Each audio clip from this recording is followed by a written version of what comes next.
Cool. So,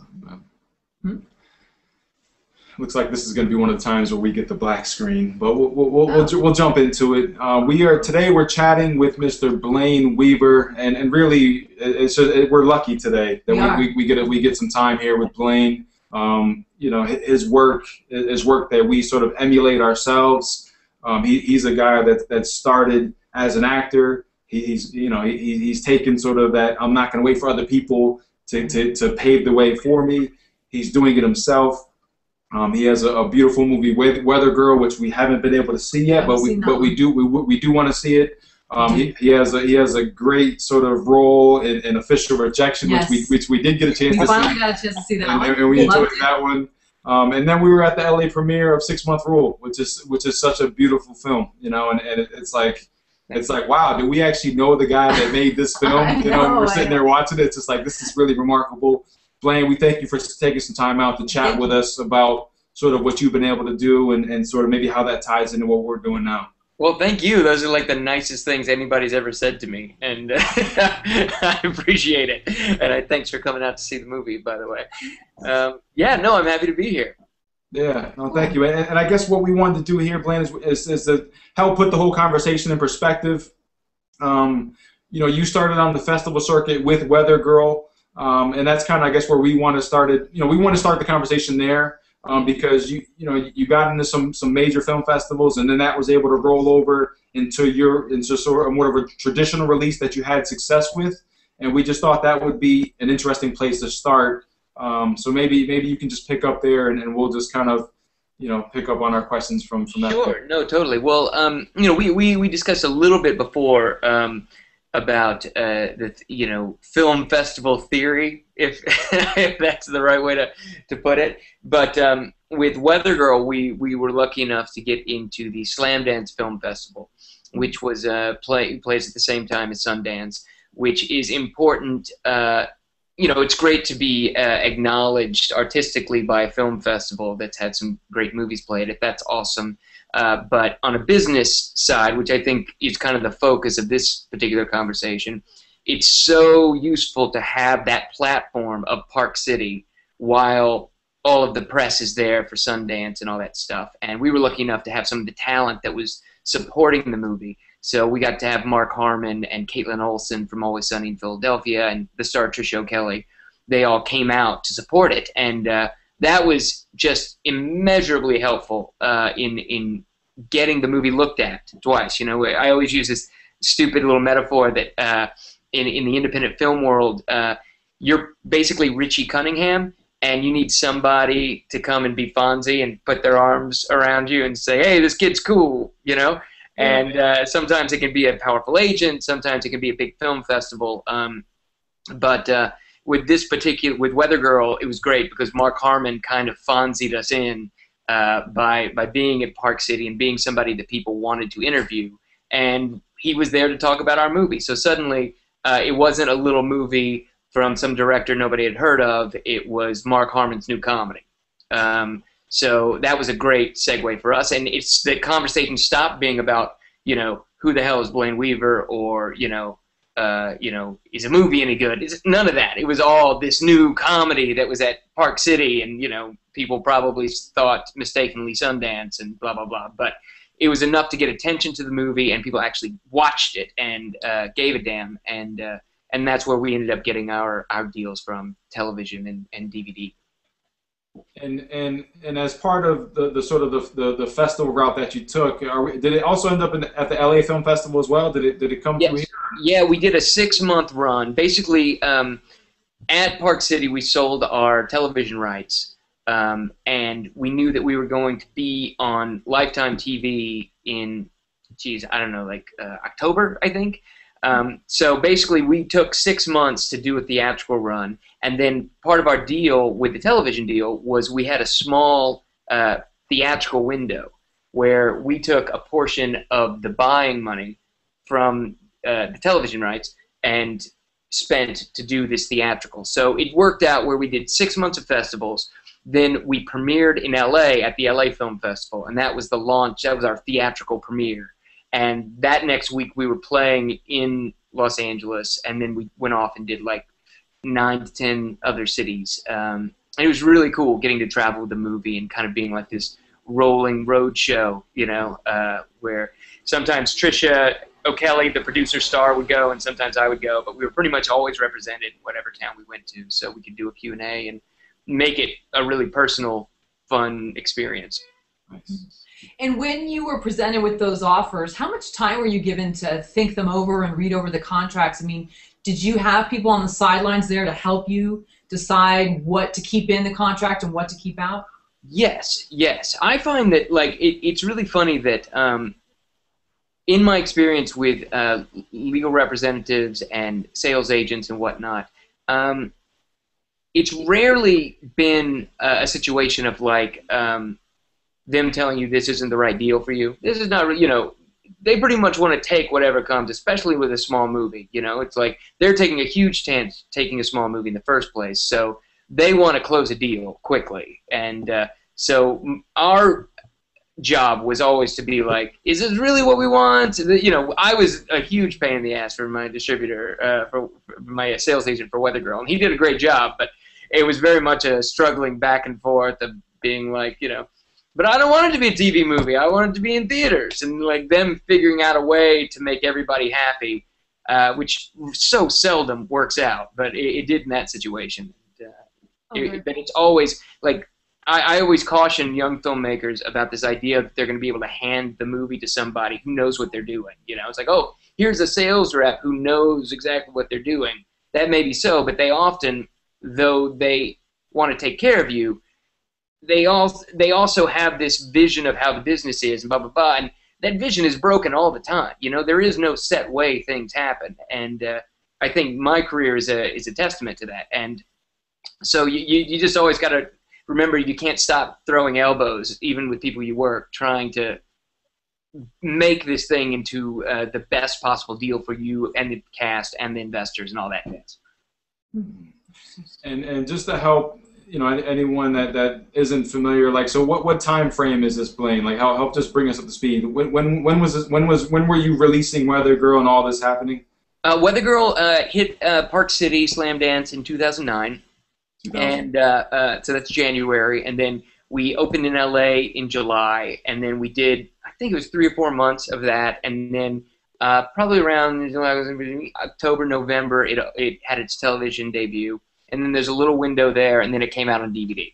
So that was pretty much, and throughout all that time when we were doing our theatrical run and hitting these cities, we are raising money for our next movie, which is 6 Month Rule. So what was great was that whole year was just a whirlwind of Weather Girl from January all the way through, and then in February of the next year we went into production on 6 Month Rule. So right, and that was sort of my next question, because were you thinking like, okay, this is not enough to just have it what it is, we need to parlay it into something else and kind of keep the train moving? Were you Absolutely. I think I think we always have to be thinking about the next project, especially because there's no one clamoring, you know, and saying, you know, hey, where's your next movie? You know, you don't have the studio on your back or like handing you scripts or whatever. But 6 Month Rule had been a movie that I've been wanting to do for a couple of years, and as a matter of fact, I had written Weather Girl as a spec without intending to direct it, and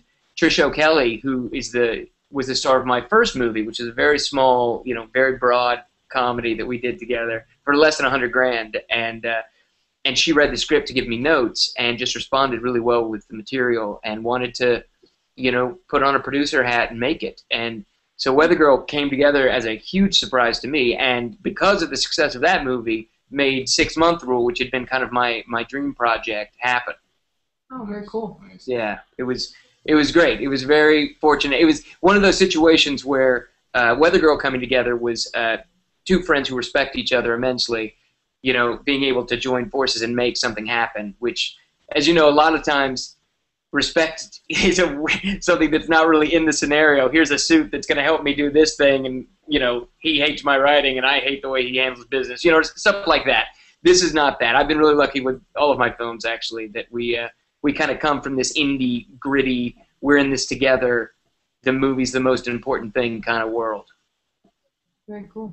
I love it. I love it. You know, and Blaine, just, you know, it would be helpful. You don't have to go into exact numbers here, but it would just be helpful to know, like, you know, from theatrical to DVD and all the different platforms it was on. Maybe just highlight where you ended up getting Weather Girl, like where it was available, and then just maybe a sense of how it performed on those various platforms. You know, like Right. where it performed better, you know, where it was disappointing. Maybe some information like that. Well, yeah, Weather Girl's a strange bird because we basically we made up $500,000, and then we made pretty much all of that back on television. So that was great because we got basically flush. Now we owed investors 120% on their investment. So, you know, there's still, like, you know, this ticking away of paying back investors and whatnot, and you're making sure that everyone's taken care of. But that was also a time of flux, and we're talking about 2 years ago. But there was an intense flux in the business model and the way money is paid, and so we've had some problems with not the movie getting out there, but with making sure that everyone's adhering to the letter of the contract and whatnot. And we're still struggling with that. You know, I feel like the little guys are so easily taken advantage of because we don't have a machine that has, you know, 15 well-paid lawyers on the payroll to deal with every single problem. We have one very cool and talented lawyer who's working for nothing that I have to get on the phone with all the time. But I mean, that's unfortunately that's part of the modern world of filmmaking. Is you never can let it go, even when it's out there. Like we're in 30 countries worldwide right now, and that's fantastic, and I love that. You know, but like trying to rake in the money owed us for our investors is it could be a part-time job. It really could be. And plus, too, I think they know how hungry we are, even if we've had several films, and they know that it's just like, okay, we've got to kind of put up or shut up in some sense because, you know, this is an offer that may not come back around, or it may, but it may be hard to get the same offer again. So I think they know they have that advantage as well. I'm wondering what's been the thing that's driven the most spikes to see the film. Obviously, having it on television is one thing, but I mean, if you blast something on social media, do you see a spike in sales, or is there? Interesting. Well, you know, with Weather Girl, it was really funny because the biggest spike we got was it was stolen, like something like a week before it went on DVD, and I had a kid that worked in my office, you know, who's a tech guy.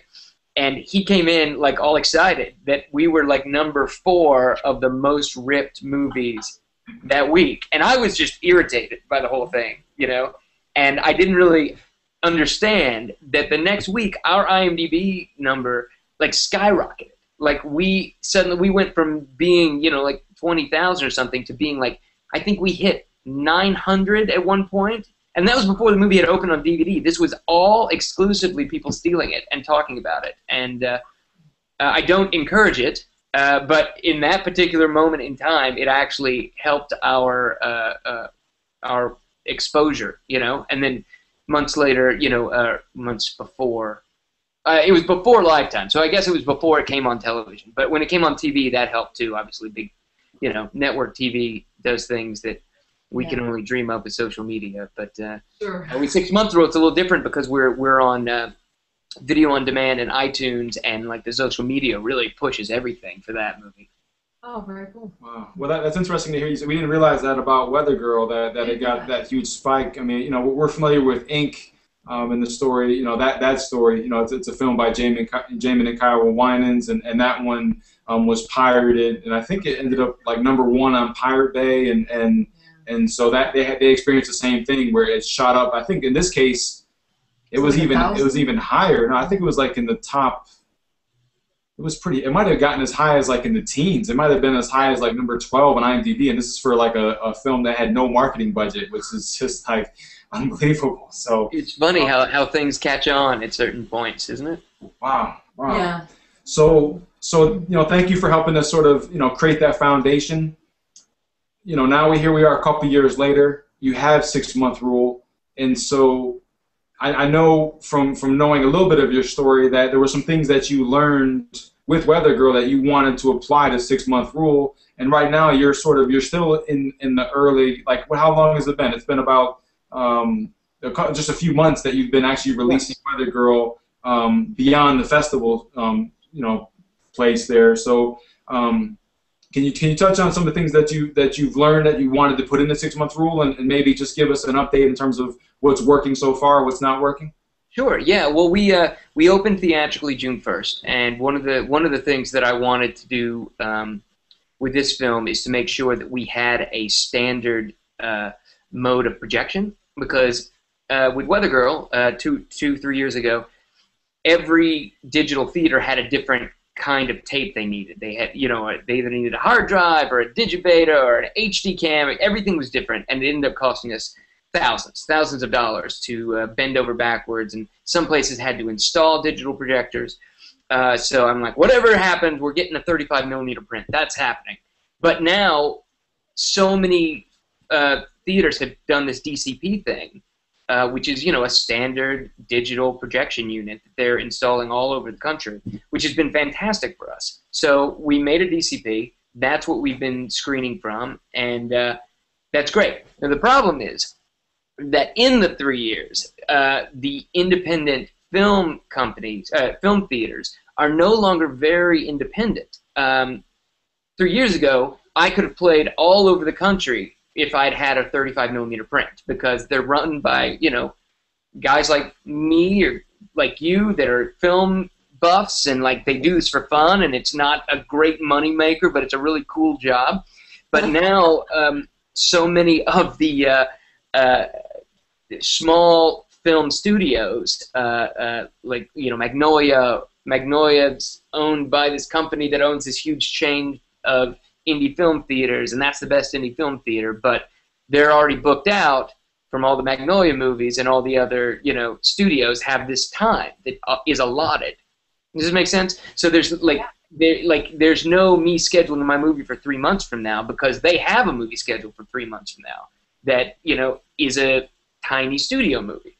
And look, I'm not one of these people who's like, that's not an indie, it's a studio, blah. It's like, I'm glad that people are getting their movies made, and if I had a movie made by Magnolia, I'll be like, it's an independent movie. This is how much it costs. We were responsible for everything. Blah blah blah. Magnolia's putting it out. Fantastic.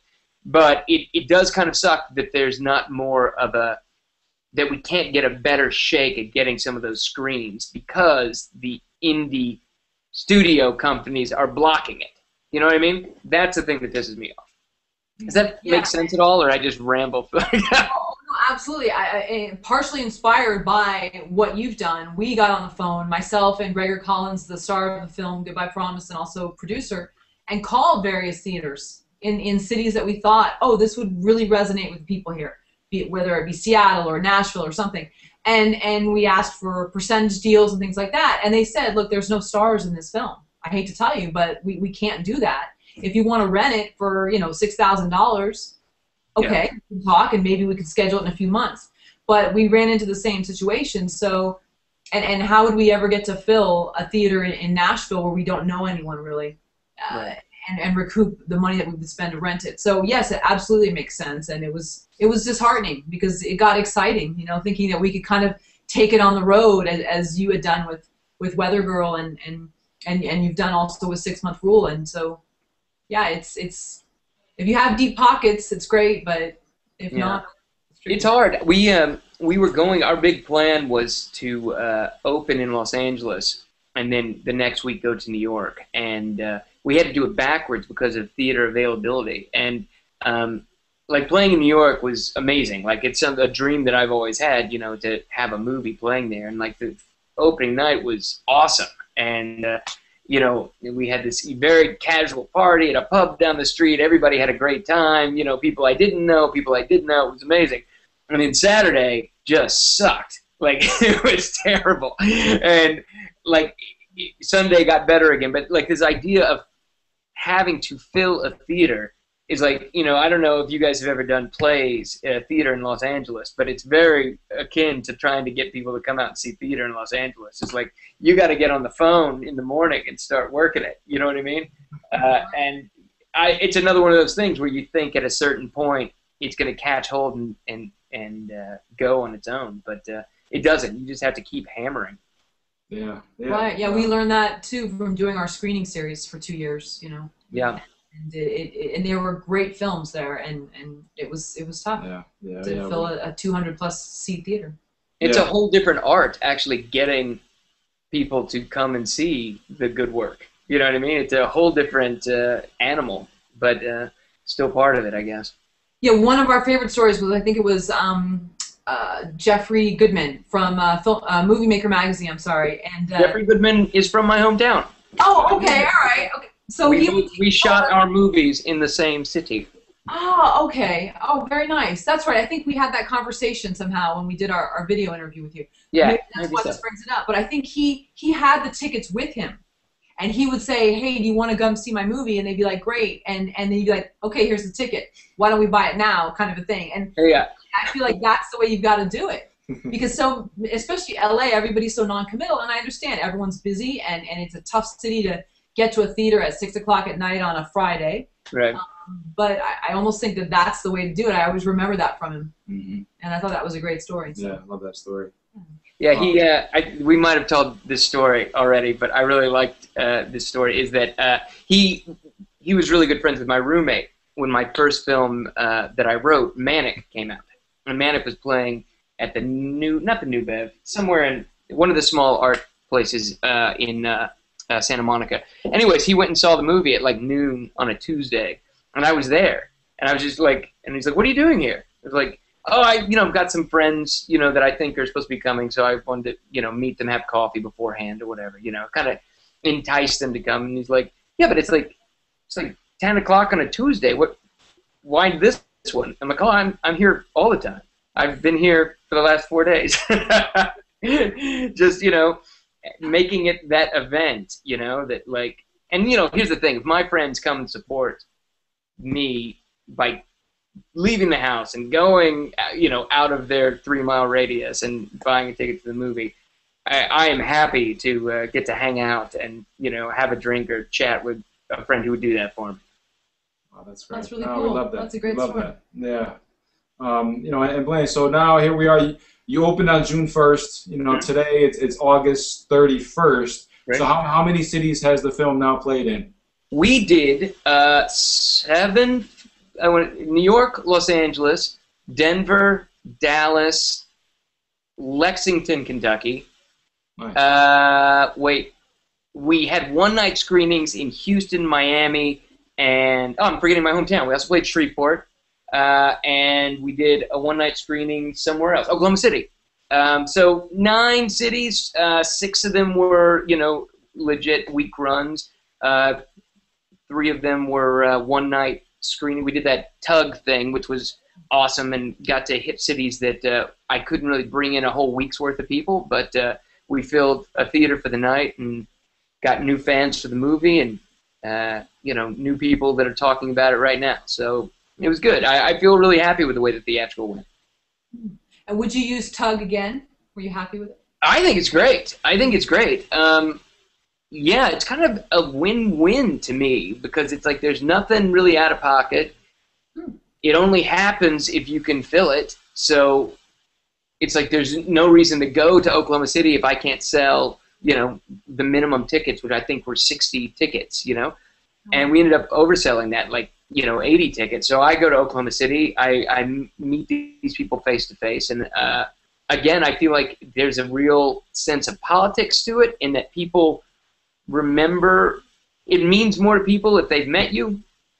I'm sure you guys have experienced that with your film. It's just like them being there and getting to talk about how this happened, and making it more than just something you put on your TV, but like something that somebody spent 3 years doing, that you're a part of that. You know what I mean? And I think that's how we try to fill theaters, is making it an event. And those one-night screenings for Tug, they've been great to me. And one thing we haven't found out yet is, what's the percentage? Like, how does the percentage work with Tug? Like, what goes to Tug, what goes to the theater, what comes back to the filmmaker? I'm still waiting to see, to be honest. We did our contract and everything. I think it's like, I don't know. I looked at it at one point, but I don't remember. But the idea was that we probably won't make much money on it. You know, it'll probably mostly go to the theater and Tug, but again, we don't lose any money on it, and more people just saw our movie.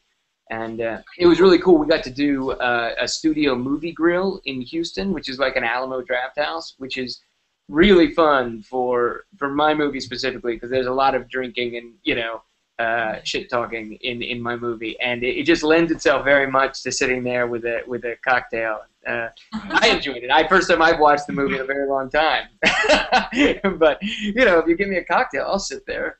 Sure. Yeah, I love it. I love it. No, you know, on our side, you know, certainly Tug is really intriguing. You know, I guess for us, you know, we have such a small film. It was important for us to just you know, just have it instantly available. You know, we just don't have the means and the resources to sort of take it city by city. As much as we like to do that, we just felt on our side it's just more important to get the film in front of people where everyone in the world has instant access to it, and see if we can create some momentum that way, sort of, you know, build a snowball and just push it forward and see how big it becomes. And how do you feel like it's working? How is the YouTube working out for you? I'm sorry. Is it on Indiegogo or Kickstarter? Where is it exactly? Indiegogo. Indiegogo. That's where it is. All right. Essentially, what we're doing is we've combined. You know, we've taken sort of Indiegogo. We're using it as our storefront. Yeah. And this allows us to sell the film to anyone in the world. You know, we were just looking today, and we've had renters come in from Singapore and the United Kingdom and United Arab Emirates. Yeah, all this stuff, you know, over, Canada, you know, it's cool. It's cool really to see neat. that. Austria, to just, you see like all these different countries that people now have exposure to the film.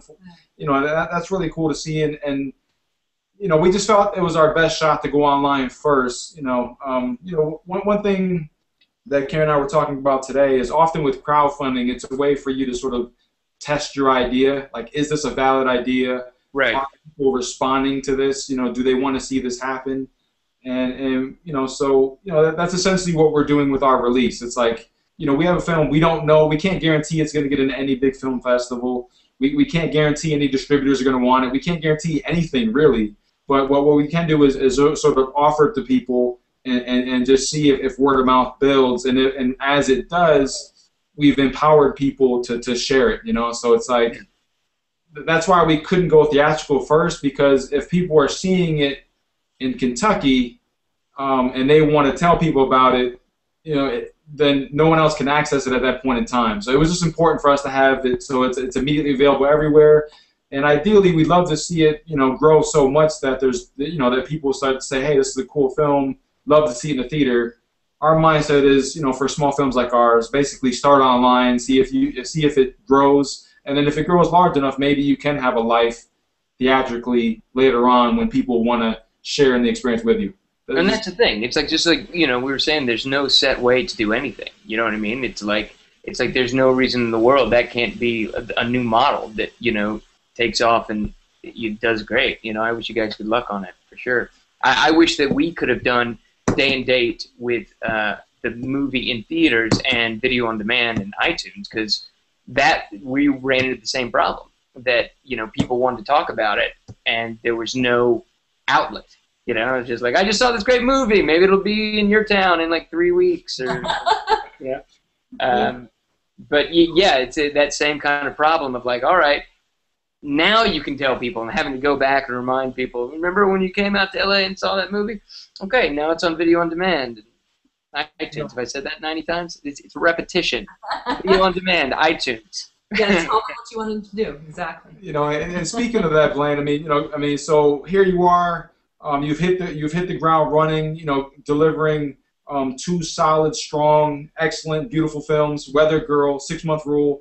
This has taken place over the last 3 years. How much of the audience from Weather Girl have you sort of been able to bring along for the ride with 6 Month Rule? I mean, any way you can translate it? I mean, does it feel like you've been able to bring people over for the new one? Absolutely. I don't know. I mean, I feel like my experience with Weather Girl, I got to collect a lot of friends of one level or another. You know, just by traveling with the movie. Like, you know, film festivals especially. You know, that you go and if they like your movie and you have this great time together, that's a bond that now, like with 6 Month Rule, we played so many, almost all of the festivals that we had played with Weather Girl. And I believe, I believe strongly in the film, but I also believe that for those people, I don't need to be Fonzied in. They're going to look at my movie and give me the benefit of the doubt. It's like, I think the worst thing for any filmmaker is for a reviewer or a screener for a festival or anybody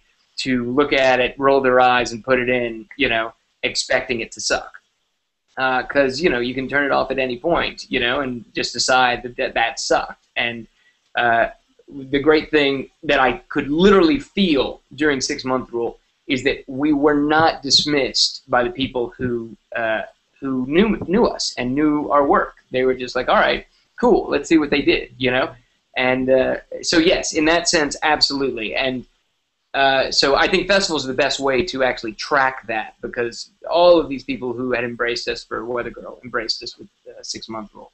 And yeah, I feel like, there are people who are, fans of the movie who enjoyed being fans of Weather Girl, because, it's kind of a friend mentality, I think.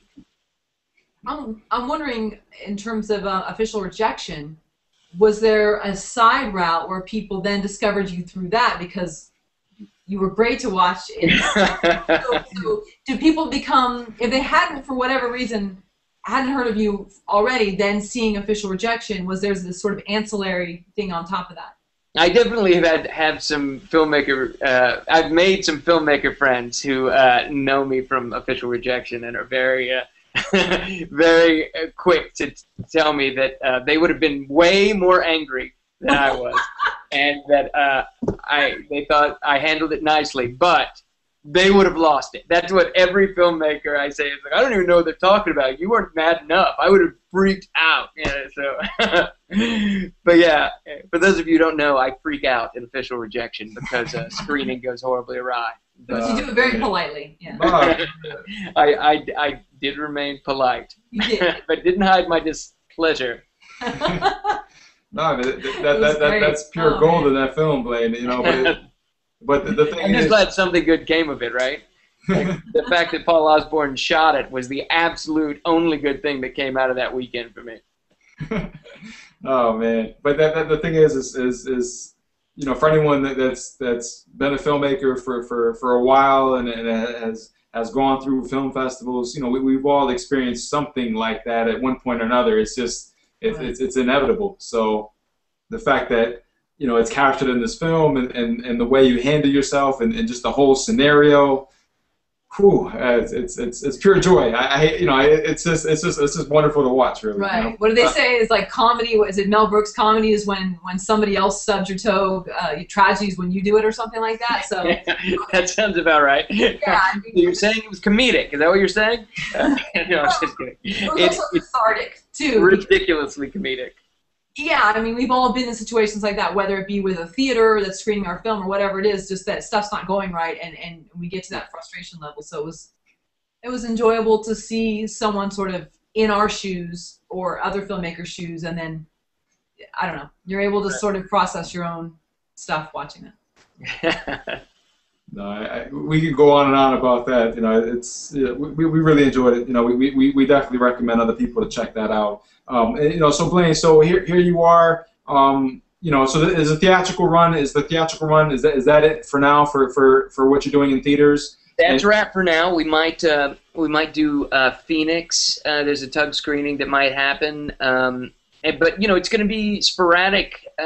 One night screenings based on the interest of the movie going public. That's pretty much it. We're really pushing and focusing on doing as well on iTunes and video on demand as we can. And we've been the last couple of weeks we've been on the top 100 of rentals and the top 100 in sales on iTunes, which is such a cool thing to see. 6 Month Rule up there between huge movies. I was bragging on Facebook the other day that we beat the new Twilight movie one day, and that's really all I need in life. I can pretty much find that. If I can outsell on one day Twilight Breaking Dawn, then my purpose on this planet has been fulfilled. Nice. Do you think that then Tug is an alternative to film festivals in that maybe you don't get really much money in your pocket, and you might have to shell out money for travel and for hotel costs, but you really spread the word. And if it's just a one-night screening, maybe you're going to spend $100 to enter a film festival. Why not spend $100 on a La Quinta Inn, room or something? Yeah, I think it's possible. I think the biggest problem is that it doesn't come with a built-in audience like most film festivals do. It's like I could go to, say, Oklahoma City and do a Tug screening because I've played the Dead Center Film Festival there like 3 times. So I know a bunch of people there only because of that festival. But if I just, like said, I played the Omaha Film Festival with 6 Month Rule, and I'd never been to Omaha before, and we had a packed screening. And that was based, I guess people liked the picture and the synopsis, and they bought a pass to a festival, so they're going to go see something. You know what I mean? I couldn't have filled the theater in Omaha for the life of me, but now I feel like I've got a bunch of friends in Omaha, and if I do another film and don't go to the festival, I would totally do a Tug screening there, and try to reach out to those people who had supported me before.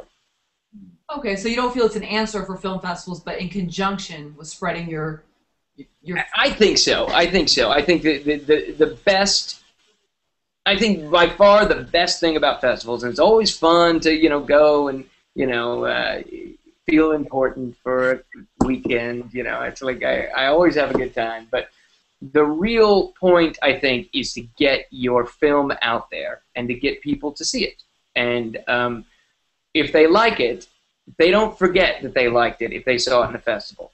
You know what I mean? It's like people forget things all the time if they rented or saw on HBO or blah, blah, blah. But if you went there and you met the guys and you saw the Q&A and then you voted on what level you thought the movie was, that's not something that's really going to leave you. It's a shared experience with the filmmaker and with the movie, that I think, in 10 years, when this movie's playing on cable, they can see that and say, I saw that movie at the Omaha Film Festival in 2012, and that guy got so drunk.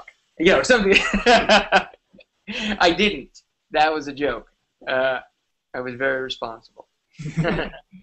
And so now it is available on iTunes. Where else can we see it now? It has it hit VOD as well? It's on VOD, so it's probably on your cable provider right now. You can see it on iTunes. You can see it on freaking Vudu or PlayStation or Xbox. Everywhere the digital platform goes, you can watch it there.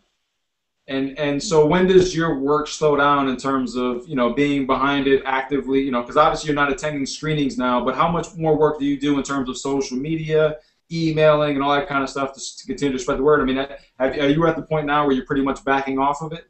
Well, I thought I would be, but it just keeps. It just keeps going. Like my lead actress Natalie Morales and I shot a little promo interview like 2 days ago. That today, when I got caught up and was late for this, I was cutting at the production office so that I could get it to the distributors so that they could get it out to their social media things, and so it's not just me all the time. But yeah, it's all the time. It's all the time, and always, continually pushing. And it's on one hand, it's a huge pain in the ass, but on the other hand, it feels like it's the least that the work deserves. So I don't know where the line is. I would like to get to a point where I can start working on the next film and just bury myself in that and let 6 Month Rule, continue on in its snowballing, to use your metaphor, kind of way, where it just keeps getting bigger and bigger until it destroys whole towns. I don't know. What do you think is the appropriate time to let it snowball until you start with the next project? Well, it's probably exactly the amount of time it takes me to get another project off the ground. It probably will be exactly that. But yeah, I've got a script that I really want to make, and it's just about getting 6 Month Rule to a point where I can turn around and say, this is what I did with the last movie. let's do another movie. And I feel like we're almost there. We're almost to a place where anybody, no matter how Fonzie they are, can look at the track record of 6 Month Rule and say, hey, awesome, big success, theatrical, great review from Variety, iTunes, top 100, blah, blah, blah. We're supposed to come out on Blu-ray around November, so that'll help things. But that's it. It's always about trying to get to this point where the film success is undeniable. That's what makes making the next movie easy, I guess. Like with Weather Girl, that's what made it possible. Everybody could see, okay, this is doing well. Here's how much money it made. Here's how many theaters it played. There it is on TV. Boom. Let's make another one. So that's what we need to do with 6 Month Rule, so that we're not, just moving on to another project before we've fully put this one to bed. And is it living up to the expectations and the projections you had before you finally released this thing publicly? Yeah, I think so. It's like numbers are so difficult, because they're like quarterly and less than educational for a guy like me. I'm not really a numbers guy, But as far as the rollout, artistically, I couldn't be happier. I love the fact that the movie is right next to huge films that I respect. I love that you can choose between my movie or the new George Clooney movie right next to each other. That is so fulfilling. It's like now people have a chance to see it, and there's nothing more frustrating than having something you're proud of and just sitting on it and being like, well, I have this movie, but it's really difficult for you to see it. So I'll just tell you about it. That's really not the way you want to do it. You want it to be this thing, which is happening now, where we have a conversation about it at coffee, and then the next morning I get a call that they watched it at home in bed, put it on the video on demand and watched it. That's awesome. And I've never had an experience like that with a movie. It's either been on television where it plays at their schedule, or DVD where it's like, oh yeah, I'll order that. Yeah, you probably won't order it. Most people don't. But with video on demand and iTunes, it's super easy, and people really take advantage of it. Nice. Very cool. We're getting ready to let you go here, Blaine, and we thank you for your time. I'm just curious, though. We got into a little conversation on Twitter a couple of days ago, and then all of a sudden today we put up there, because and from our point of view, we're offering our film for $1. This is the world release, and we're just really trying to have our entry into the world. We had a previous film that we made. It really hasn't been seen by that many people. It really hasn't sold a lot. We weren't able to get it up onto all these platforms. And so now with this film, it's so small, and we have the luxury of being able to release it the way we are. And so it's interesting. We're offering it for $1, and so far, we've averaged between $7 and $8 per person. So even though it's available for $1, the standard contribution That's cool. is $2. Just wondering your point of view in terms of this $1 price point for indies. I don't know. I don't really know that world that well. It's certainly not my strong suit. But you know what? I think if people are watching it, that's the goal. And if being it at $1 will bring more people into to buying it, then I support the hell out of it. I think whatever gets asses in the seats, to sit there and see your work.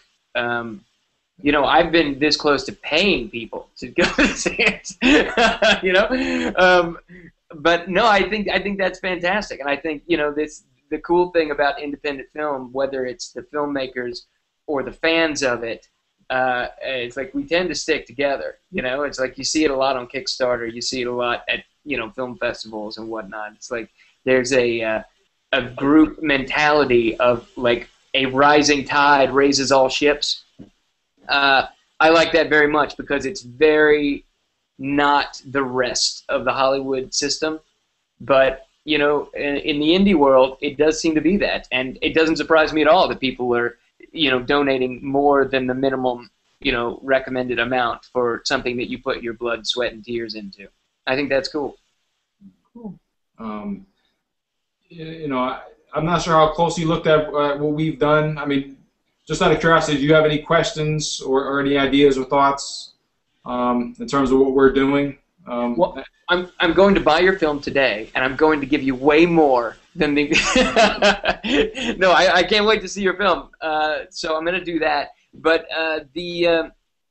I don't know. I think it's cool. I really want you to keep me up to date on how it goes and everything, because I love seeing these new models arise.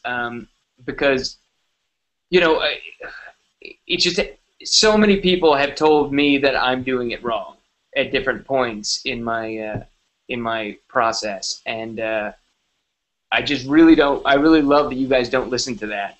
You know, any naysaying, whatever. You've got your movie out there, and that's a huge accomplishment. And you know, and you were Fonzied by LA Times, which is just cool. You know, so you got the prestige, and now you're getting out there and you know, getting the actual people to see it, which I think is the goal, right? I think that's fantastic.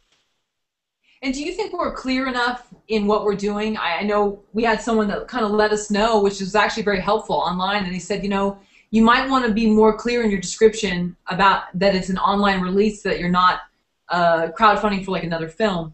Is there a polite way to, like, a gracious way to kind of say that on the Indiegogo page so that we know? Like, instead of like, you know, please be advised or something, but just to let people know this is an online release. I don't know. I got it. I got that you guys were doing that. I never, like, that's why I was confused that it was on. I forgot that it was on Indiegogo, because I knew it wasn't raising money for something else. You know what I mean? Okay. But I mean, I'm getting it. It seems like it's working for me. Oh, good. Okay. Yeah, we weren't sure how, and we were actually happy that the person brought that up to us, because that was helpful. So. Yeah. Oh yeah, it's incredibly helpful, because like I've had so many people contact me about all of the digital, like anything online, iTunes, you know. I think, you know, one of you guys might have had something to do with saying, hey, how come it says director unknown on iTunes? I hadn't noticed that. So, you know, all these things that my friends' fresh eyes, you know, looking at something that I was just figured, well, it's small, you know, it's like, you know, but then I realized all these other small movies have their directors listed. Why isn't my name listed? Right. But I wouldn't have done that if, like, Paul Osborne or somebody hadn't have been like, you know, hey, why don't you have him put your name on there, dude? Yeah, so like another guy told me the other day that on Vudu, we're not listed in the Film Buff collection, which Film Buff is our distributor, so that was silly. So that was an easy phone call to make. I just hadn't noticed that it was a thing. And I've been really grateful to have a bunch of people trying to watch my back during this thing, which is great, and it sounds like you do as well. Oh, very cool. Well, we love it. You know, Blaine, we're incredibly grateful for you. We're grateful for your time. We encourage everyone out there to go see 6 Month Rule. Absolutely. It's beautifully done. It's well written. It's well acted. It's impressive work. It really is. Thank you so much. Thank you so much. And I really appreciate this. And, you know, tell everybody to check it out on iTunes. And I'll talk to you guys soon. Thank you so much. And just real quick, Glenn, we haven't been able to see Weather Girl yet. We'd like to do that. What's the best way to see it to support you? Whatever is easiest for you. You can see it on iTunes, or you can rent the movie from Netflix. You can. It's streaming all over the place, and you know, Amazon has them for sale. So. Okay. Oh, is it on Amazon on demand? Do you have? I believe it is. Yes, Okay, it is on Amazon streaming. That's the same thing, I think, isn't it? Okay. Okay. All right. Great.